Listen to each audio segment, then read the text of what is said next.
Good evening, ladies and gentlemen, and welcome to this archive event by World Jewish Relief. This is the third presentation by World Jewish Relief in our adult education programme, the previous ones being the Jews of Ukraine and Jewish life in Poland in January and March 2016.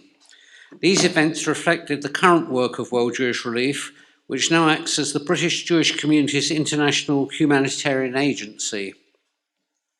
But in the past, from 1933 onwards, it was called the CBF, the Central British Fund for German Jewry, and its work revolved around rescuing people from Europe in the 1930s and 40s, including many of the 10,000 children who came on the Kindertransport, thousands of men who came to the Kitchener camp, and 732 child survivors from concentration camps known as the Boys. Tonight, Rebecca Singer, the Communications Officer at World Jewish Relief, is going to tell us about the records for the people who survived and the way in which they have been digitalised. The files trace the help given by World Jewish Relief in bringing individuals to Britain and assisting them to survive and establish their lives here. Rebecca previously worked as a broadcast journalist at BBC, making business programmes for Radio 5 Live, Radio 4 and the World Service, and still produces religious leaders on Radio 2's faith programme, Pause for Thought. She studied history at the University of Edinburgh. Thank you so much for having me here this evening. My name is Rebecca Singer, and I am the Head of Communications and Community Engagement at World Jewish Relief. It's especially poignant to be at Edgware United Synagogue because Rabbi Lister was one of the first people that I met when I started working for World Jewish Relief. And he had found his mother's archive documents in our astonishing archive, which over the past 2 years I have had the enormous privilege of getting to know quite intimately. I've met the most amazing people who have the most amazing family histories and stories that very often they haven't known about until they found documents in our archives. So tonight, I just want to give you a brief overview about what our archives are and how you might be able to help us get more people to find their family histories and also to spread the word to other people about what these amazing documents hold. So I'm not sure how much each of you might know about World Jewish Relief, and so I thought that I might start with just a very brief video that gives a very quick overview of the charity today. World Jewish Relief is a UK charity that's been saving Jewish lives since 1933. We helped rescue over 65,000 Jews from Europe before World War II, including almost 10,000 vulnerable children who travelled on the Kindertransport to Britain's shores, as well as 730 child survivors from concentration camps. A whole generation grew up safely here. And today we're committed to helping every generation escape poverty and prejudice wherever they live. Our focus is on the former Soviet Union, where many of the world's poorest Jewish communities struggle to feed their families. We're helping the unemployed and disabled to find work and a place in society so they can support themselves and the next generation. Putting a roof over their heads and warm food on the tables of the older generation is also an essential part of the work we do, helping them to live out their lives with dignity, free from loneliness and persecution. And when international disasters strike, we're there to offer immediate assistance to those within and beyond the Jewish community, as well as providing long-term solutions to help them rebuild for future generations. The Jewish values we were all brought up with are behind all the work we do. With your support, we can continue to save lives by changing lives for good.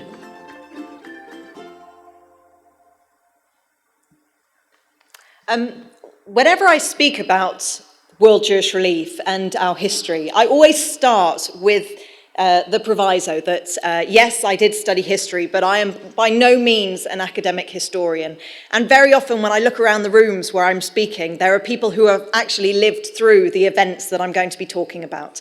So if there is something that you think is factually incorrect, or if you have something to add, then please do speak to me afterwards, because it is a huge learning process and it would be wonderful to hear what you have to contribute. But let me take you back to 1933. And a man called Hitler had just come to power in Germany, and the Jews of Europe were not entirely sure of what he was going to do. They knew what he wanted to do and what he intended to do, but whether he would actually be able to achieve it was another question. But certainly there were some prominent British Jews in Britain at the time who looked at Germany and thought that if Hitler went through with what he wanted to do, then the Jews of Germany were in a lot of trouble. You might recognize some of the names up here. You've got the likes of Simon Marx, who was part of the Marks and Spencer's family. You had Chaim Weizmann, who went on to hold quite a prominent position in the State of Israel. You had Rabbi Hertz, who phenomenally was the chief rabbi between the two world wars. And you had Robert Whaley Cohen, who held a position in Shell Oil at the time. And then Anthony and Lionel de Rothschild as well. There were also some prominent women who were part of this group. And what they did was that they got together and they did two things. They lobbied the British government to allow Jews to come into Britain, as long as they had no recourse on public funds. So the next thing that they had to do was raise a tremendous amount of money, and they did so. In the first year, in 1933, they raised £250,000, which in today's equivalent sterling is approximately £17 million. And in that way, they were able to bring over Jews from Nazi Germany into Britain. And so from 1934, really, Jews started to arrive. And how they raised all this money is always of great interest to us, because we think, well, gosh, if they could do that, imagine what we could do today. But they did use some methods which I think our fundraising team would love to be able to employ, but probably wouldn't get through the Charity Commission regulations these days. If you take a look at this was published in the JC at the time. Have you done your share? It is your duty to give generously to the Central British Fund for German Jewry. Contributions to date amount to 74,816, 4 and 11. And then, I don't know if you can see it too clearly, I'll just point it out. What you can see is the different monetary amounts that people donated. So it starts, I think, at about £2,000, and it lists the person who gave that. And then it goes down and down. I think the last one is about 2 shillings. And it lists everyone who has donated. And it says the need is still very great. See that your name is in next week's paper. But the idea was that everyone in the British Jewish community should be donating to support their brethren in Germany and to help them escape. And that's what they were able to do. And throughout the 1930s, as different laws in Germany were enacted and different restrictions were put on the lives of Jews living in Germany, the rates of immigration from Nazi Europe rose and fell. But really, it was Kristallnacht in 1938 and the Anschluss of Austria where we saw a really big increase again. And this was the pogrom that took place throughout Germany and also Austria and saw the destruction of thousands of Jewish businesses and synagogues. And at that point, not only the Jewish community in Britain, but people around the world were woken up to the fact that Nazi Germany was intending to make life very, very difficult for the Jews. And at that point, 2 of the founders of the Central British Fund, along with some other members from the Jewish community, went to meet with Prime Minister Neville Chamberlain and asked him to let the children in, to allow them in without passports and without visas. And that was within a few days of Kristallnacht happening. And then a couple of days later, organisations like the Quakers got involved as well. And through Samuel Hoare, who was the Home Secretary at the time, and different organisations, they were able to arrange for the matter to be put to Parliament. And within, I think, about 2 weeks of Kristallnacht, an agreement was sent through Parliament to allow the children to come over, but again, without recourse to public funds. The two concessions that were made was that they could come without passports and without visas. Two bureaucratic documents that would hold up the rescue of all these children. So if Kristallnacht happened on the 9th and 10th of November, within 3.5 weeks, the first Kindertransport train arrived at Harwich in the UK. And between December 1938 and September 1939, approximately 10,000 children were brought over in that way. The Central British Fund raised, again, phenomenal amounts of money from the Jewish community, but also there was the Sir Baldwin Fund, the Lord Baldwin Fund, which was opened up to raise money from the rest of the British community as well. And what happened was that you had Jewish refugee committees set up all around the country. So when these children were brought in, they were housed with families or in foster homes across the United Kingdom. One of the very famous ones is in Dorking in Surrey, which was set up by E.M. Forster. And they took children in, and they very often were treated like their own family, and sometimes they were not treated as nicely. And there are huge variations in experience, but I think the one thing that really comes through is the trauma of separation that very often these children coped with and hid while they were young, but certainly they might not have spoken about for many, many years, or they might have spoken about many years later. So when the refugees came over throughout the 1930s, and the Kindertransport children as well in 38, 39, documents were kept on them because the Central British Fund was not just a rescue organisation, it also became a social and welfare organisation. Because the one thing that the Central British Fund had relied on was that these people coming out of Germany and Austria would bring their money with them, and they didn't. So they had to be supported. And it was the Central British Fund which was that organisation. And at points throughout the war, it looked like it was going to run out of money. And it just about managed to keep its head above water. There were a huge number of people who were keeping files on all these refugees that were coming over. And the most meticulous notes were kept.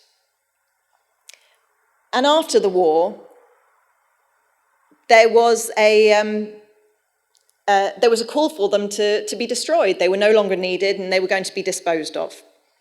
And I read a beautiful letter in the AJR Journal from a woman who said that my father was working at the Central British Fund. He was asked to dispose of all these documents, and he looked at them and he thought that these were historically important and they should be kept. So for years they were kept in basements, in garages, and finally, about 3 or 4 years ago, we received funding to digitize them. So we have hundreds of thousands of registration cards and tens of thousands of documents, the originals of which are kept in the London Metropolitan Archives. And we have also been fortunate enough to recruit the most phenomenal team of archive volunteers. And they are the ones that have really reunited all these families with their documents. I just wanted to go through some of the documents. I know Rabbi Lister will be talking about some of the ones that he got. This one, I believe you might recognize. These are registration cards, and so these are sometimes the only documents that we have left. The Central British Fund rescued approximately 65,000 people during the 1930s and 40s, including some of the 10,000 children on the Kindertransport and the 732 of the boys who came over after the war.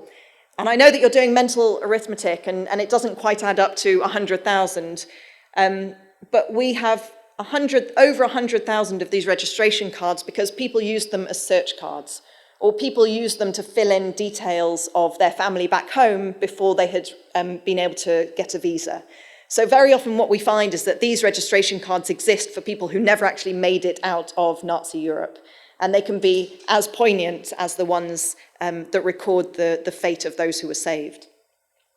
You can see just up the top, very often people's names changed. So it changed from formerly Lukowitz and it changed to Lee. It gives an arrival date, a date of birth. It also gives formally the movement in the top right-hand corner you can see, and that refers to the movement of children from Germany, which the Kindertransport came to be known, because it wasn't until the 1980s that the term Kindertransport really started to be used. It also gives a file number on the top left-hand side, which relates to these files. Only about 30,000 of the files still exist because they were lost, destroyed, or damaged over the many years. And there are some beautiful details about these cards. And I think very often people think looking at documents, it's very hard to see the story behind it. But I just want to walk you through some of the stories that I've learned about in the time that I've been returning these documents to family members. The back of this card doesn't belong to Rabbi Lister's mother. The back of this card actually belongs to a refugee who came and was actually sent to Wales. And I think you can see there are a number of different addresses. And it really brings home that these refugees didn't just arrive and settle in and continue their lives as normal. These refugees came over, and very often they were still continuing their journey many years later. They were moved from pillar to post. They were living at different addresses. They might be in hostels or with different families.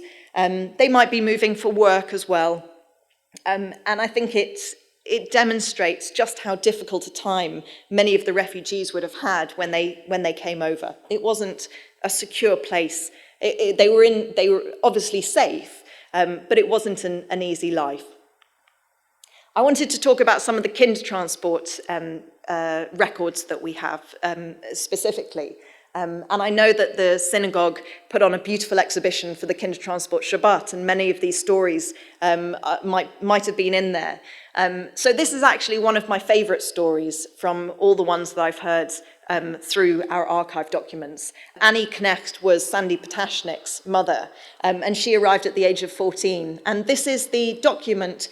It says requires no visa, and this is what the children brought in lieu of having a passport and a visa. And very often these documents are the earliest picture that people have of their relatives who came over. So it's this beautiful picture of Annie. It gives Gelsenkirchen as her place of birth. It gives sometimes it gives the address that they came from, the names of their parents as well. And then on the back, it gives the stamps. And most often you see that the children arrived in Harwich or in Southampton, and it gives the date of arrival. And this one you'll see, the immigration officer, she actually arrived in London, and the date is the 14th of February, 1939. And Sandy, when she came, she told me that her grandfather used to celebrate Valentine's Day very exuberantly. And they never really understood why until they realized that it was the date that she had arrived, that his wife had arrived in the UK. It was a day that she was saved. This is a wonderful story of Robert Goldschmidt. And a couple of years ago, after the Brexit referendum, and lots of people were wondering about the future in the UK and whether they should start looking for other passports. And a man who lives in rural Oxfordshire called Ian went online one day, and all he knew about his father was that he was German and he was Jewish. And the two things that had given it away were, the first was that, he didn't realize that his dad spoke with a thick German accent, because you never really realize that your parents have an accent until someone points it out to you. So they were, I think, traveling in Kenya, and two German tourists come up to his father and ask him a question in German, and he replies in fluent German. And Ian's there a bit gobsmacked as a 14-year-old thinking, I didn't know you could do that.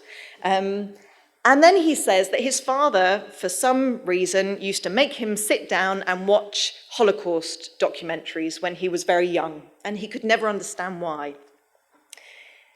So his father had died, and he was looking for information, and he went online and he found that our archives existed, and he thought, okay, well, it's worth a try. And he discovered through our archives that his father was Robert Goldschmidt.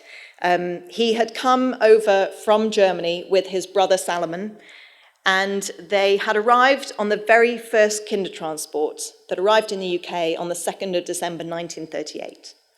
He discovered that these two boys had been put into a children's home because their father was unable to look after them.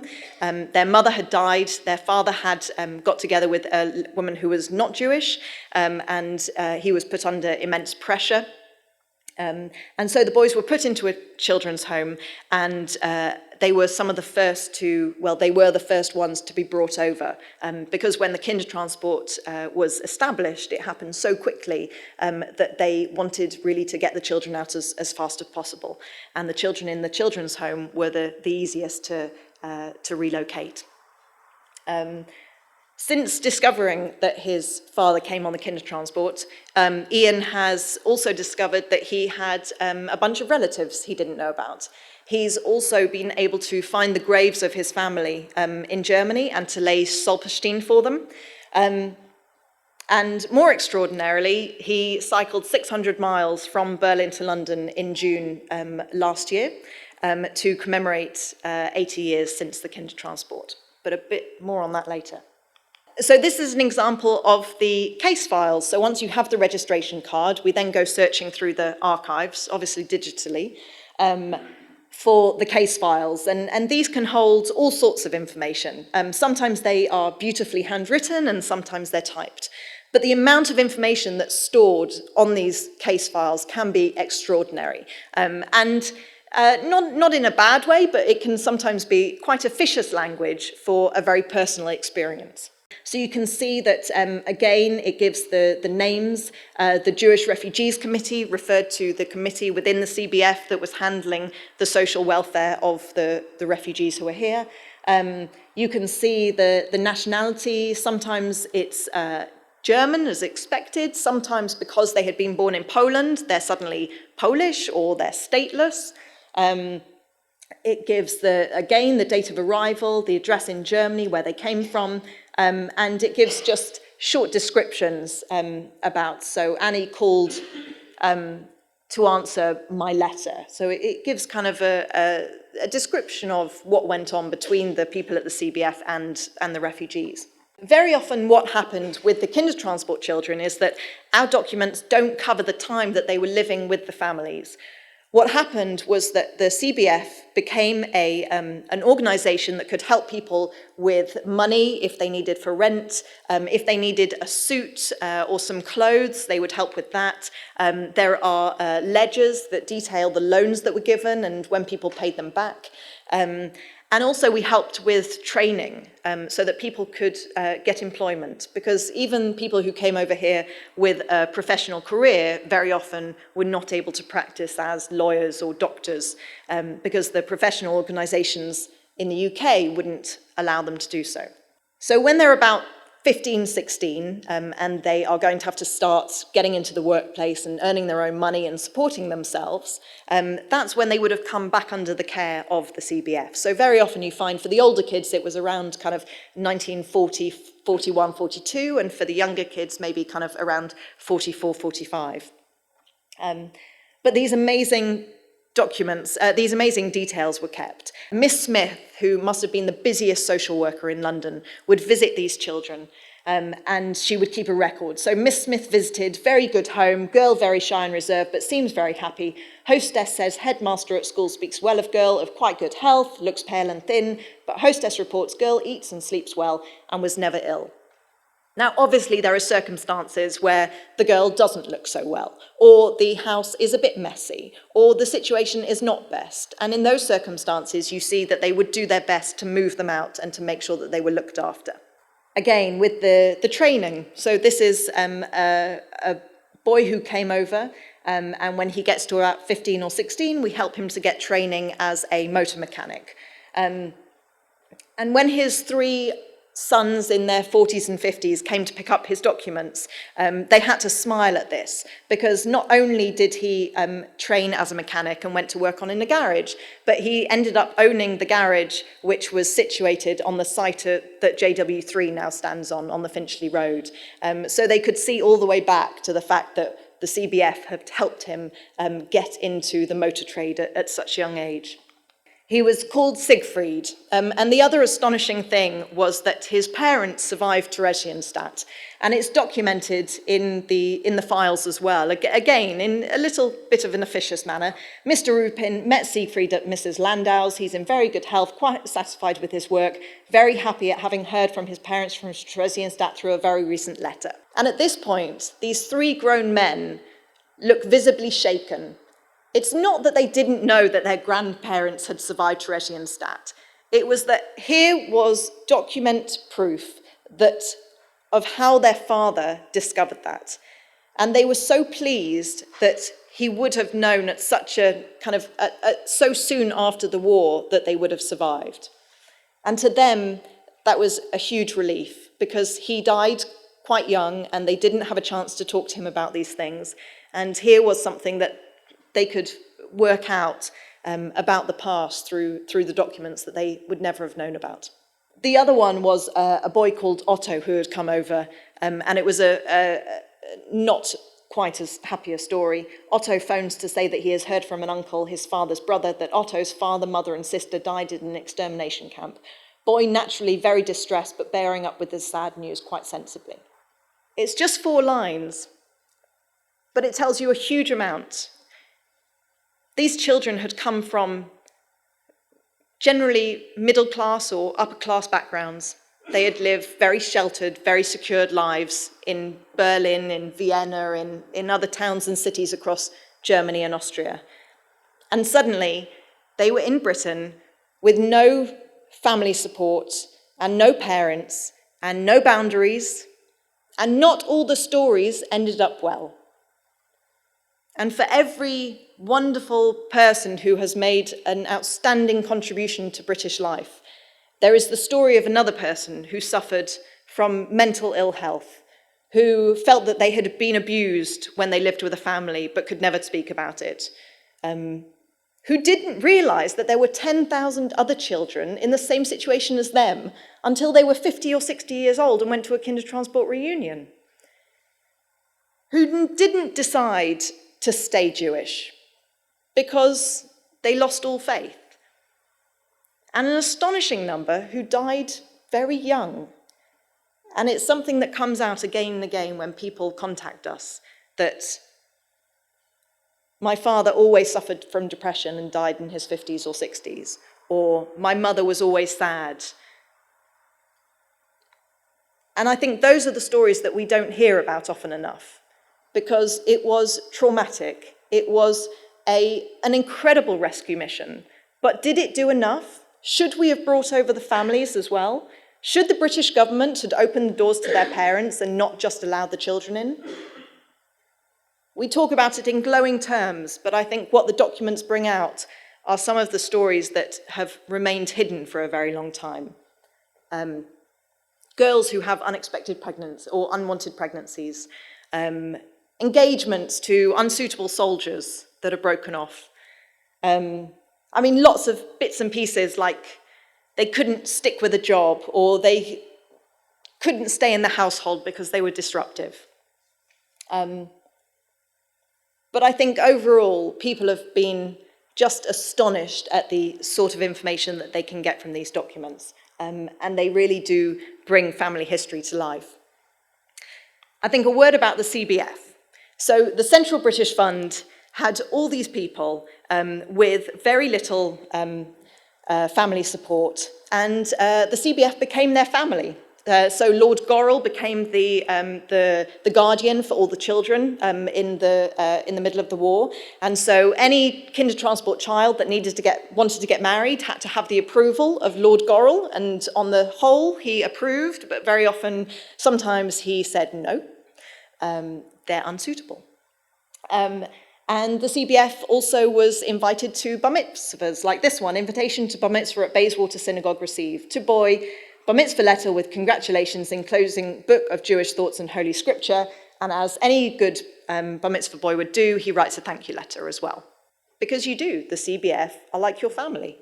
This one is a wonderful young lady who came over, has a boyfriend, British Jewish, now in Egypt, who is apparently very fond of her, cinema tickets sent. We would send lots of cinema tickets. We also invited them to parties to get to know each other. We made sure that they were getting religious instruction. We made sure that they had tickets to attend High Holy Day services in synagogues. It was very important to the CBF that they retain their Jewish identity. And wherever was possible, they ensured that they had Jewish education or some sort of Jewish social life to keep them involved with the community. This one, invitation to Rosie's wedding on June the 8th. Letter of congratulation to girl and regrets cannot accept invitation to wedding. What was astonishing about Rosie's story is that her granddaughter is a Rebbetzin at United Synagogue in London. And she had said to me, oh, my grandmother came on the Kindertransport. And I said, well, you should come in and have a look at our files, see if we have anything on her. Not only did we have this on her grandmother, but she said, oh, my grandmother came with her two sisters. So we look for the two sisters and we find files and documents on them. And then it turns out that her two sisters got married to men who had also come from Germany and Austria, and we had details on them. And then it turns out that the parents and the grandparents also came. And seriously, by the time she left our offices, she had files for about 12 members of her family and was weighed down like this. It was amazing. You come looking for one, and you find lots more. It wasn't just children on the Kindertransport for whom we have documents. We have documents for refugees who came of all ages and for all reasons. Women, young women who came as domestic servants, older people who were able to come, a lot of people who might have lied a little bit about their profession as well. And that's always an interesting one when someone comes in and sees and says, no, I don't ever remember them being a leather tanner. But that's what got them into Britain. We've done a short video about some of the people who we've returned archive documents to. And I know that you'll hear from Rabbi Lister just after I finish speaking, but I thought that you might like to see this too.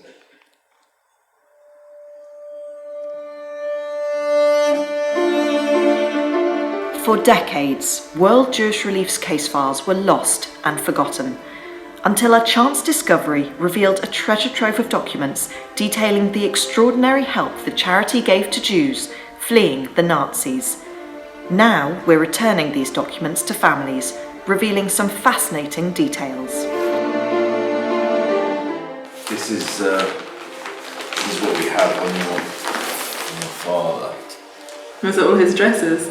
Yeah, these are all the places that he lived. 47, wow, he lived a lot. It's quite interesting because whenever we drive around London, my father always seems to say, I live there, and I live there. Moshe Nertman is one of the boys, a group of 732 concentration camp survivors brought to the UK by World Jewish Relief. Hi, Dad. Yeah. It says you were very tough, liked and respected by others. Is rather obstinate. That's a good description. And you couldn't read or write when you came over. No, And you taught yourself to read and write, didn't you? naturally. You're quite a life, Dad. The files are incredible. Every time we open one, we're blown away with the level of detail. Like the files of Hannah and her brother Gerald, who came on the Kindertransport. I learned something about my brother. I knew he'd had a much more difficult time than I had.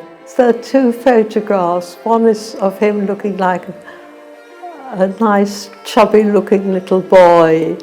And then I think only a few days later, one was taken of him and he looks really sad. He's got those very sad doggy eyes suddenly. And I don't think I was so aware of that, and that sort of brought it home again. Girl seems perfectly satisfied with her surroundings. Yes, she was. Twins George and Peter Summerfield were 6 years old when their family fled Berlin. So on this page you can see some details, which is that presumably you didn't have very much. So on the 12th of the 11th, 1940, you were provided with one blanket, a suitcase and 2 socks, 2 vests, 2 pants. Really? 2 socks, Really? 2 vests, 2 pants. So you each got...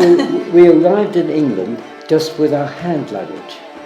Everything else had been stolen. We really had very little indeed. And so this was marvellous to know that someone was looking after us like this. really grateful to World Jewish Relief for keeping this stuff and making it available to us. It's a reminder of all sorts of things. It's such a tribute, I think, to our parents. And, you know, I'm very grateful. I really am very grateful that I was given the opportunity to have them. Contact us to find out if we have your family record.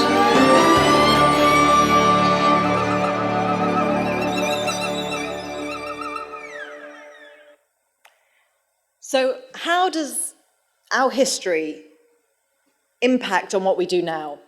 Well, it does in all sorts of ways. We are the British Jewish Community's Humanitarian Response Agency. We care for the most vulnerable Jewish communities in Eastern Europe.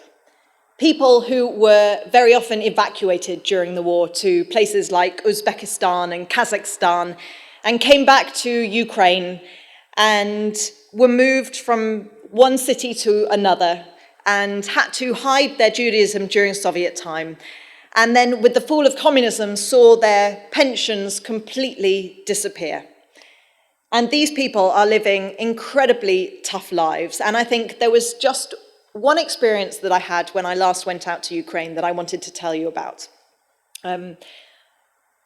I went into a very dark stairway. And once you close the door, it's almost impossible to see. The stairs are all uneven, the handrail is broken at times, and I made my way up 9 flights of stairs because I didn't want to take the lift, I didn't trust it. And I get to the top and I walk into this flat, and it is warm and inviting, and around the table are seated 10 older Ukrainian women. And they are all doing arts and crafts, and they're having something to eat and drink, and they're socializing. And I go round and I ask them, well, what did you work as? Kind of give me a bit of background about who you are. And as we go round, they were heads of industry, they were professors, they were scientists, they were engineers on construction sites. These were incredibly powerful, intelligent women who had worked for the Soviet regime all their lives, and in their retirement were living in the most squalid, awful conditions, unable to heat their homes, unable to feed themselves properly. And they were at something called a warm home, which is something that World Jewish Relief organizes in these communities in Eastern Europe. And it enables people to get out of their homes, to escape the debilitating loneliness and isolation that older people can very often feel. We help these women to come to this flat once every 2 weeks. We make sure that they have an activity. We make sure that there is food for them to enjoy as well. And this might be the one time that they get to socialize and talk to people. It might be the one time that they get out of their flats and their homes. And it's just one of the very small ways that we help these people. We have the most phenomenal dementia workshops where we're training people across Eastern Europe, not just about how to work with people with dementia, but what is dementia? Because dementia just is not understood in Eastern Europe. And World Jewish Relief is pioneering that in Eastern Europe. We help people have cataract operations, an incredibly simple, relatively cheap operation, which can change people's lives. But for years and years, they have lived unable to see properly, unable to read, unable to get out of their flats because they couldn't afford this operation. And we help them to have these operations. We make sure that people who are unable to leave their homes receive the home care that they need to live dignified lives. We make sure that if there is an 85-year-old woman living in conditions where she's still having to go outside to use the toilet, that we repair her home so that she can have a toilet inside the house, that she can have a bathroom which isn't at risk of falling apart, and she can have a kitchen which is suitable to live in dignity and to support herself. These are the amazing things that we're doing across Eastern Europe. We also help people with livelihoods. So we don't want the younger generation to suffer the same crippling poverty. And we're doing incredibly well. We're helping younger people to get back into the workplace or to set up their own businesses and to support themselves and their families so that their families don't have to live in squalor and don't have to live in poverty. And we also do this in the countries around the world where we respond to international disasters. So whether that might be the earthquake in Haiti, whether it's responding to the refugee crisis. And the reason that we do this is not just because we are Jewish, and because we should care not just for our own community, not just for the Jewish community in other parts of the world, but also because we are members of a global humanity. We have a responsibility to also support people who are not just part of our own family, and to show other people that we care. And the reason that we support livelihoods and that we have made expertise in this area is because of what Maimonides calls the highest level of charity. Don't just give someone money, give them the loan or the ability to set up their own business and support themselves. And this is what we're doing across Eastern Europe and across the countries where we respond to international crises. Now, there are two things that I want to leave you with. Number one, if you or any of your family came over from Eastern Europe in the 1930s or 40s and you have not yet accessed our archives, please go to www.worldjewishRelief.org/archives and fill in an inquiry form. We may not have anything, but we may have something. And it could make all the difference to you and your family in understanding a part of your family history. And even if you don't have family who came over in the 1930s or 40s, please take a leaflet. And the next time that you're talking to someone and they say, oh, my father came on the Kindertransport, or my grandfather came over in 1930s, then say, oh, have you heard of World Jewish Relief's archives? And give them one of these. That would be great. I mentioned about the Berlin to London bike ride. So in June last year, we commemorated 80 years since the Kindertransport with a bike ride of 600 miles over 6 days. And we had 42 people taking part, and a large number of them were relatives of someone who had come on the Kindertransport. And we also had one man who himself was a Kind, and he cycled with his son and his grandson the 600 miles. And it was a phenomenal experience. We're doing it just one last time because the Kindertransport went from 38 to 39. So in June 2019 will be the last time that we do this bike ride. And it would be incredibly poignant if anyone who has relatives who came over and has a keen cyclist in the family would like to take part, then please, there are also leaflets at the back there. I'd just like to thank you so much for inviting me this evening, and I'd love to welcome Rabbi Lister to tell us about his mother's experience.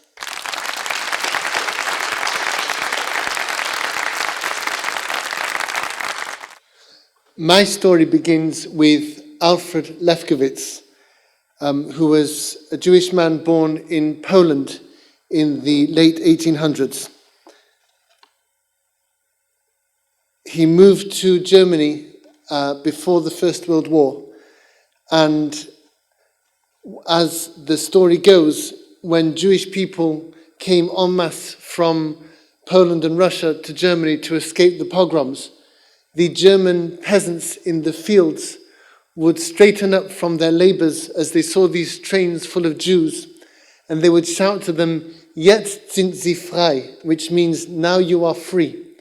In those days, Germany was a haven of tolerance, culture, and civilization, and all the wonderful values that people like Schiller, Goethe, and Kant would espouse and promulgate. Alfred Lefkowitz was a remarkable man. He was something of a Torah scholar. He was a chemistry teacher.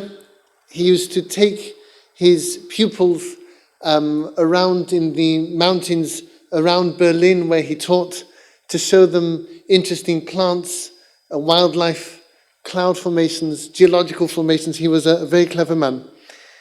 He rode a motorbike, and he also played the violin. He also, in the First World War, fought in the Prussian army for Germany. And it was then that he won the Iron Cross. And here's a picture of some Iron Crosses, and not necessarily the one that he won, but it looked something like this. Alfred Lefkowitz was Jewish, and in the early 1930s he married Hildegard Lublin, who, like him, had originally come to Germany from Poland. The marriage almost didn't happen, A, because he was something of a bachelor type, and B, because he overslept on his wedding day, and only got there on time because his landlady thundered on the door and said, "Alfred, get up, you need to get married." He settled in Germany, in Berlin, with his new wife, and they had a baby, Eva, and she was born in 1935. In 1938, it was, as we heard before, Kristallnacht, and Alfred Lefkowitz came home very shaken and said to his wife Hildegard, "Die Synagoge brennt," the shul is burning. And this, of course, is one of many pictures with which we're all too familiar, of the shuls across Germany and Austria burning on that terrible night. Shortly after Kristallnacht, there was a knock at the door. The Gestapo, the Geheime Staatspolizei, the secret state police, came and arrested Alfred Lefkowitz and took him to Sachsenhausen, which was a concentration camp nearest to Berlin. Here you see the roll call in Sachsenhausen. There were thousands of prisoners, political prisoners, Jehovah's Witnesses, homosexuals, and Jews, mainly Jews. And if you look in this next picture here, you can just about see they had terrible living conditions. They were cold, they were hungry, they were exhausted, and of course they were frightened. And they had to work extremely hard. Here you see them pulling some kind of wagon, wearing this demeaning prison uniform. These are people who'd done nothing wrong except being Jewish. They weren't criminals. They weren't disruptive in any way. They were good citizens who cared about German values and did their best for German society. But nonetheless, the Nazi madness led to this kind of thing. Alfred's wife, Hildegard, was of course distraught with worry about the fact that her husband had been carted off to this concentration camp. The police who'd taken him away had told her where they were taking him, but that was that. And as the days turned into weeks and there was still no word from him, she realized she had to act. She had to do something to rescue her husband. So she got hold of her husband's Iron Cross, which he'd won in the First World War. And she got on a train with her little baby on her arm, wrapped up against the cold of the German winter. And they went to the main gate at Sachsenhausen concentration camp. And here's a picture of it. It didn't look quite like this. This is as the prisoners, as you can see, were going home, going back to the camp at the end of the day when they'd been working out of the camp. On the time when Hildegard came to the concentration camp, she could see the head of the camp, the commandant, standing by this gate, and he was surrounded by women, some of whom were on their knees, some were beating their breasts, tearing their hair, all distraught and begging and pleading and shouting and screaming and crying for their relatives to be released. Hildegard Lefkowitz was a tough cookie. You didn't mess with her. She was very brave.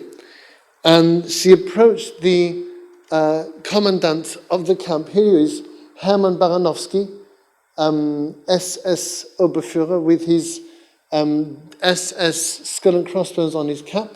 And he was the commandant at the time. And there he was at the gate, surrounded by these screaming women, with his gun at his belt and armed guards at his side. And Hildegard Lefkowitz marched up to this man. She was only a little lady. And she fixed him with her bright blue eyes and produced her husband's Iron Cross and shoved it in his face and said to him, "This is what my husband did for your country. You shouldn't be keeping him in here." And for a moment there was quiet, because it was an incredibly intemperate and daring thing to do, to accuse this SS commandant, who was renowned for his terrible cruelty, of being unfair. And yet he looked down on this little Jewish lady with a baby on her arm and a yellow star on her coat and said to her, "I respect that, You're not like these other women, you have courage. What's your husband's name? So she looked up at him and said, Alfred Lefkowitz. And he turned to one of the guards and said, bring me Alfred Lefkowitz. A few minutes later, out he came, and he said, you may go free. And incredibly, she walked off from this camp back to the train, back home, with her husband, whom she just rescued because of the Iron Cross and her own incredible courage. When they got back home, Alfred said to her, we need to go. It's desperately urgent. We must go now. He'd seen enough. He never wanted to speak about what exactly he'd been through, but he knew it was time to leave. So they got little Eva onto a Kindertransport, onto one of these amazing trains, and she came to the UK. She was only 4 at the time. She had barely any idea of where she was going or what was going on. But on the train she came, and this is one of the CBF trains that she organised, and on the 2nd of April 1939, she came to Southampton. I only found out when she came to Southampton because of World Jewish Relief. I think it was Sandy who mentioned to me that there was this scheme of sending people archives, and I'm the kind of person who writes off and never gets a response. It never works for me. But I thought I'd give it a try. It was only an email. So I sent off the form with the details, forgot all about it, and a few weeks later, there it was, my mother's documents. And I saw this picture of my mother, and it was incredibly moving, aged nearly 4. And she looked just like my daughter Leora at the same age, with burning brown eyes and masses of thick, dark, bushy hair. I don't know where Leora gets it from. Any of you who've seen my daughter Leora, you'll know what my mum looked like at that age, because the resemblance is quite remarkable.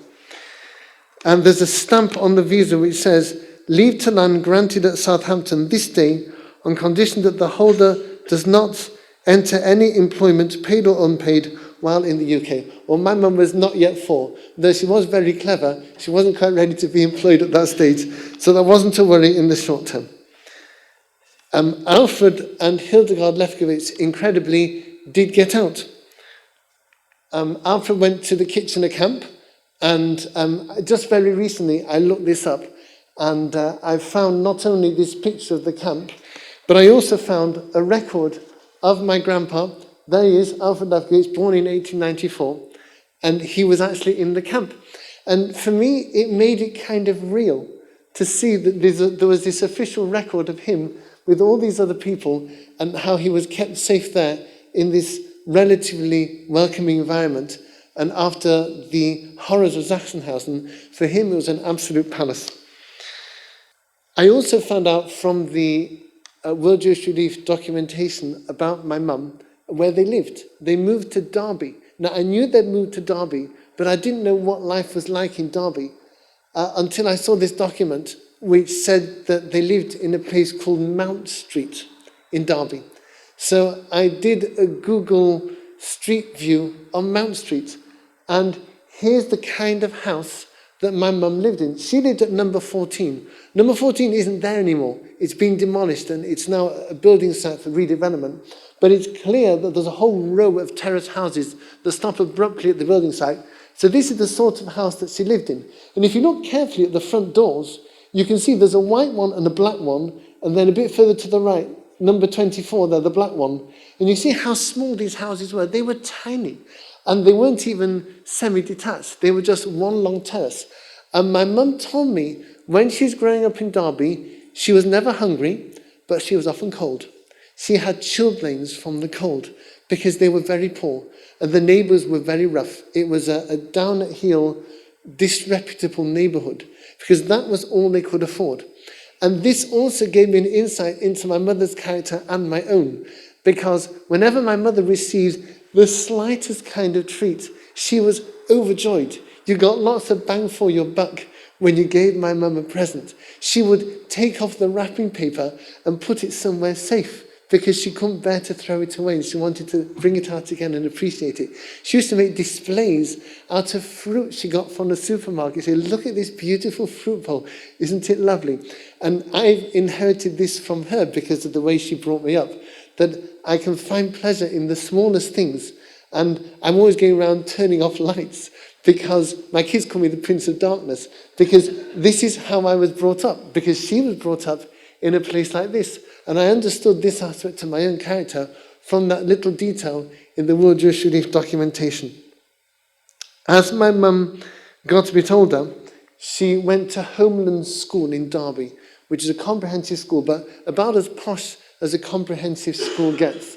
And you can just imagine how she felt the first day she went to this school and walked to this long driveway to this imposing building at the end. She barely spoke the language. She was German. Her parents spoke German at home. And even in later life, I remember that occasionally she would say a phrase in German, and her German was superb. But her English was, even when I knew her, ever so slightly shaky. And sometimes her word order would go all to pot. So I remember once, my father found it rather amusing when she wanted to say that a certain shop hadn't sold fish for years. And she said, they don't sell fish already since years, which is the German, Sie verkaufen schon seit Jahren nicht mehr Fisch. And this is how her German, her Holocaust heritage came out a little bit. And going to Homelands, it was difficult for her, but the burning brown eyes in her picture in the in the documentation of her arrival here really told you a bit about her personality, which helped me understand a couple of anecdotes about her when she was here. When she came here, they had to have a school scarf, which had a particular design of certain stripes and colours on it. And they couldn't afford the scarf. So her mother knitted a scarf for her in the same colours, but it clearly was a homemade scarf instead of the proper school one. And on the first day, this very strict teacher shouted at my mother and said, Lee, well, they called them by their surnames, Lee, where's your school scarf? And my mother said, this is all I have. And she said, why haven't you got the proper scarf? And my mother said, we can't afford one. And in Derby, in this school, they were bourgeois enough to know that you never spoke the P word, which was poor. And my mother spoke it. Nonetheless, she did very well in school, so much so that they wanted to make her head girl. Now, she didn't have much Jewish education because Derby wasn't known for its Jewish schools network. But she knew she was Jewish, and there was a tiny little shul that they went to from time to time. And there was a cheder that met occasionally in a room in a church school nearby. And when they wanted to make her head girl, because she'd worked so hard and done so well, that would have meant her leading the Christian prayers. She declined the honour of being head girl because it would have meant leading the Christian prayers. She said, I can't do that, I'm Jewish. So they made a deputy instead, which is not bad. So I learnt a lot from the World Jewish Relief documentation, not only about her story, but also about myself. And you see your parents in yourself, and especially if you have children of your own, you hear your parents coming out when you speak to your own kids. And now I hear my mum coming out in me when I talk to my children. And also when I speak to my sister, I do these things as well. That's me. I'm my mother's son. And you wouldn't know it from looking at the picture, but I actually look very much like her, especially the top of my face. And there's a couple of further gifts that my mum gave to me that I want to show you. One is something I got behind, and one is the last picture we're going to keep right to the very end. If you just bear with me a second. I mentioned that my late grandfather played the violin. This is his violin. And my mum ensured that I learned to play the violin. And when I could get a couple of notes out of it, she gave me his violin. And so this is the violin that he managed to spirit away out of Germany when he came. And I wanted to play it for you because I think it will give my mum a lot of pleasure to hear me practice occasionally. I'll try and do a full bow, mum, all right? And also because I like to think when I play it that Alfred Lefkowitz, my grandpa, whom I never met, could not have possibly imagined when he was in Sachsenhausen that one day there'd be a song that everybody knew celebrating the Jewish return to a rebuilt Jerusalem. That would have seemed utterly fantastical to him as he was shivering and scared in Sachsenhausen concentration camp.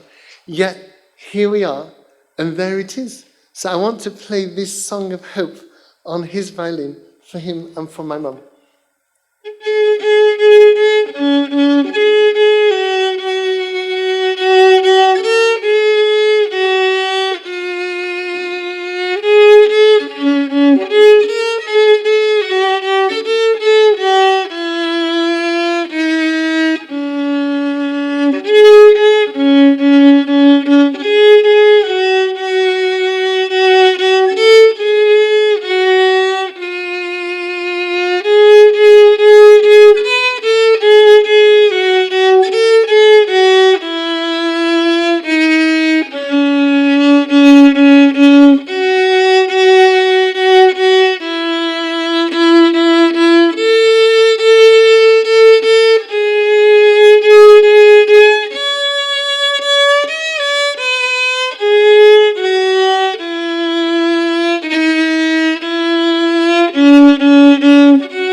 The best gift that my grandfather, my grandmother, and my mother and my father gave to me was life itself.